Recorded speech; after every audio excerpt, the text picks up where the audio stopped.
यो माछालाई puffer fees भन्छ।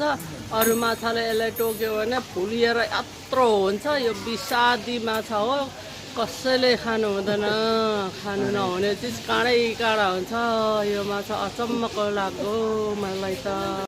ल यो हङकङमा के अचम्म होला, यस्तो पानीभित्र समुद्रको छेउको यो पानीभित्र पनि रुखै रुख हुने अचम्म हो। अरू ठाउँ त रुख त हुँदैन त, पानीमा त मर्छ त। अचम्म लाग्यो नि। माछा पनि छ अरे त्यहाँ, सानो सानो माछा रहेछ है। हङकङमा माछाको परिकार किसिम छ। माछाको परिकार है।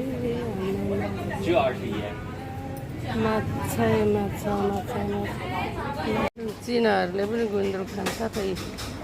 सुकाएर मुट्टा के फिस अरे, स्टार फिस हो त चाहिँ, तारा जस्तो। लु चिनाहरूको पनि हाम्रो जस्तो होइन, ढुङ्गाको देउता बनाएर पूजा गर्दो रहेछ, धुप पनि बाल्दो रहेछ। हाम्रै नेपालकै जस्तो है।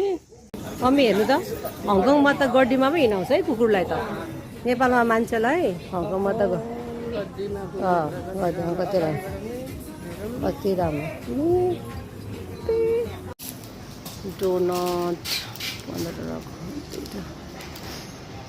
हङकङको डोनट अरे हो यस्तो। यो कस्तो चाहिँ हुन्छ,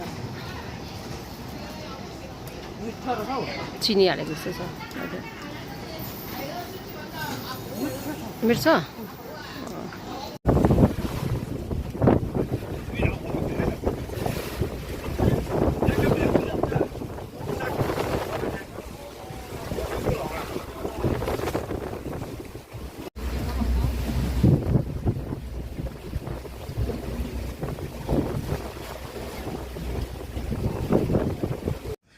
लु फिसिङ भिलेजमा चिनाहरूले यसरी नेपालीकै जस्तो मूर्तिहरू राखेर, ढुङ्गा राखेर धुप बाल्दो रहेछ, पूजा गर्दो रहेछ।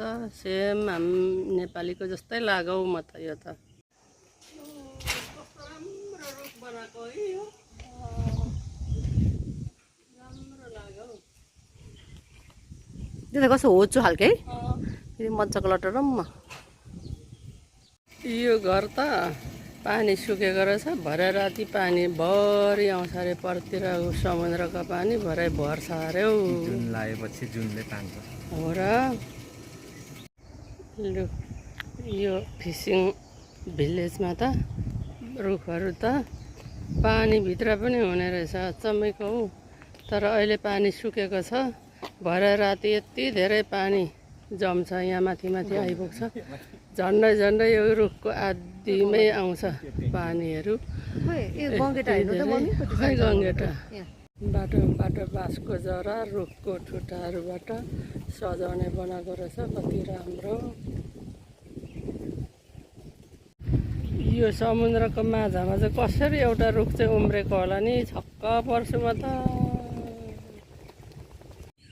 चिनाहरूको चिहान रहेछ है, कपुरथान नेपालीको जस्तै बनाएर राख्दो रहेछ जङ्गलमा। जङ्गलमा चाहिँ आगो लागिहाल्यो भने चाहिँ यसरी ब्याट ब्याट गरेर आगो मार्ने अरे हौ। लु लु राख्नु, कस्तो बाटो बाटो पनि राखेको है, जङ्गलमा आगो लाग्छ भनेर। चिनाहरूको कपुरथान है, कपुरथान जम्मै डाँडैभरि डाँडैभरि। हङकङ त यति राम्रो सुन्दर सफा अनि हरेकको सुविधाहरू छ। बेरोजगारी भत्ता पनि पाइने, सबैले काम गर्छ भन्दा काम पनि पाइने, मिठो मिठो खानु पाइने। त्यही भएर पो नेपालीहरू त हतपत नआउँदो रहेछ नेपाल।